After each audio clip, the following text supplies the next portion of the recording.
സംസ്ഥാന ബജറ്റിലെ ജനദ്രോഹ നടപടികൾക്കെതിരെയും ഭൂനികുതി 50% വർദ്ധിപ്പിച്ചതിൽ പ്രതിഷേധിച്ചും കോൺഗ്രസിന്റെ നേതൃത്വത്തിൽ രാജാക്കാട് വില്ലേജ് ഓഫീസിലേക്ക് പ്രതിഷേധ മാർച്ചും ധർണയും നടത്തി. KPCC അംഗം ആർ ബാലൻപിള്ള ഉദ്ഘാടനം ചെയ്തു. സംസ്ഥാന ബജറ്റിലെ ജനദ്രോഹ നിർദ്ദേശങ്ങൾക്കും ഭൂനികുതി 50% വർദ്ധിപ്പിച്ച സർക്കാർ നടപടിയിൽ പ്രതിഷേധിച്ചുകൊണ്ടാണ് കോൺഗ്രസ് രാജാക്കാട് മണ്ഡലം കമ്മിറ്റിയുടെ നേതൃത്വത്തിൽ പ്രതിഷേധ സമരം സംഘടിപ്പിച്ചത്. രാജാക്കാട് വില്ലേജ് ഓഫീസിന് മുന്നിൽ നടത്തിയ പ്രതിഷേധ ധർണ KPCC അംഗം ആർ ബാലൻപിള്ള ഉദ്ഘാടനം ചെയ്തു.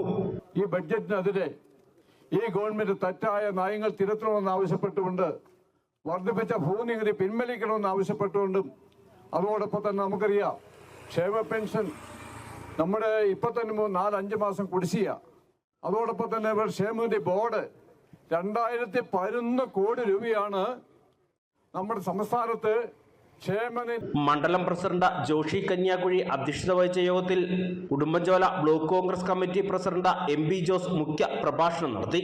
മണ്ഡലം ജനറൽ സെക്രട്ടറി ജോയി തമ്പുഴ, ബെന്നി പാലക്കാട്ട്, കിങ്ങിണി രാജേന്ദ്രൻ തുടങ്ങി നിരവധി ആളുകൾ സംസാരിച്ചു. News bureau, Rajakkad.